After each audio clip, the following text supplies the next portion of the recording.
ఓం సర్వత్ర గోవింద నామ సంకీర్తనం. గోవింద గోవింద నారాయణాఖిల గురో భగవన్ నమస్తే. 92வது தசகம் கர்மத்துடன் சேர்ந்த பக்தி ஸ்வரூபத்தை வர்ணிப்பது. முதல் ஸ்லோகம். வேதை சர்வாணி கர்மாணி அபலபரதயா வர்ணிதானீதி புத்வா தானி த்வயர்ப்பிதான்யேவ ஹி சமனுச்சரன் யானி நைஷ்கர்ம்யமீஷ மா புத்தேர்வேதைர்நிஷித்தே குஹசிதபி மனః கர்ம வாசாம் பிரவృత్తిః दुर्वर्जं चेदवाप्तं तदपि खलु भवत् अर्पये चित् प्रकाशे. இரண்டாவது ஸ்லோகம். यस्त्वन्य कर्मयोगः तव भजनमयः तत्र चाभीष्टमूर्तिं हृद्यां सत्त्वैकरूपां दृशति हृदि मृदि वापि वा भावयित्वा पुष्पैर्गन्धैर्निवेद्यैरपि च विरचितैः शक्तितो भक्तिपूतैः नित्यं वर्यां सपर्यां विदधदयि विभो त्वत्प्रसादं भजेयम्. மூன்றாவது ஸ்லோகம். ஸ்ரீஷூத்ராः त्वत्कथादि श्रवण विरहिता आसतां ते दयार्हाः त्वत्पादासन्नयातान् द्विजकुलजनुषो हन्त शोचाम्यशान्तान् वृत्त्यर्थं ते यजन्तो बहुकथितमपि त्वामनाकर्णयन्तो दृप्ता विद्याभिजात्यैः किमु न विदधते तादृशं मा कृधामाम्.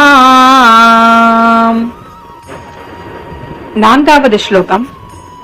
पापोऽयं कृष्ण रामेति अभिलपति निजं गूहितुं दुश्चरित्रं निर्लज्जस्यास्य वाचा बहुतर कथनीयानि मे विघ्नितानि भ्राता मे बन्ध्यशीलो भजति किल सदा विष्णुमित्थं बुधांस्ते निन्दन्तुच्चैर्हसन्ति त्वयि निहितमतिं तादृशं मा कृधामाम्.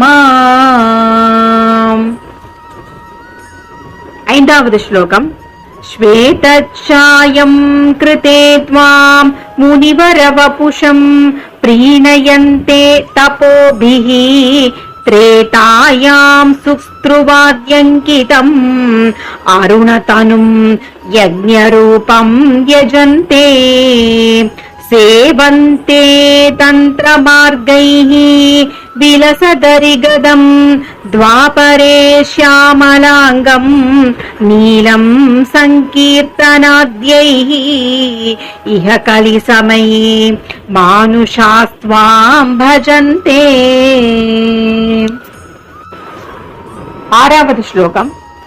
सोऽयं कालेय कालो जयति मुररिपो यत्र संकीर्तनाद्यैः निर्यत्नैरेव मार्गैः अखिलदनचिरात् त्वत्प्रसादं भजन्ते जातास्त्रेता कृतादौ अपि हि किल कलौ सम्भवं कामयन्ते देवा तत्रैव जातान् विषरसैः मा विभो वञ्चयास्मान्. ఏడవది శ్లోకం. భక్తాస్తావత్ కలౌ స్యుః ద్రుమిల భువి తతో భూరిషస్తత్ర చోచ్చైః कावेरीं ताम्रपर्णीं अनुकिल कृतमालां च पुण्यां प्रतीचीं हा मामप्येतदन्तः भवमपि च विभो किञ्चिदञ्चन्द्रसं त्वयि आशापाशैर्निबध्य भ्रमयण भगवन् पूरय त्वन्निषेवाम्। एटावद् श्लोकम्। दृष्ट्वा धर्मद्रुहं तं कलिमपकरुणम् प्राङ्महीक्षित् परीक्षित् हन्तुं व्याकृष्टखड्गोऽपि न विनिहितवान् सारवेदी गुणांशात् त्वत्सेवाध्याशु सिद्धयेत् अदसदिह न तथा त्वत्परे चैष भीरुः यत्तु प्रागेव रोगादिभिः अपहरते तत्र शिक्षयैनम्। 9వ श्लोकम्। गंगा गीता च गायत्र्यपि च तुलसिका गोपिका चन्दनं तत् सालग्रामाभिपूजा परपुरुष तथैकादशी नामवर्णाः एतान्यष्टाप्ययत्यान्ययी कलिसमये त्वत्प्रसाद प्रवृद्ध्या क्षिप्रं मुक्तिप्रदानीत् अभिददुर्षयः तेषु मां सज्जयेथाः। 10వ श्लोकम्।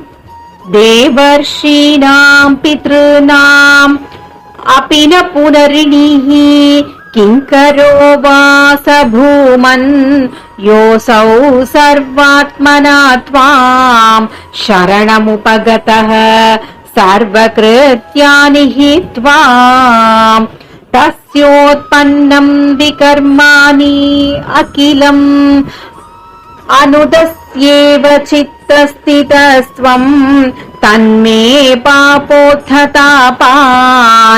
पवनपुरपते रुन्धि भक्तिं प्रणीयाः।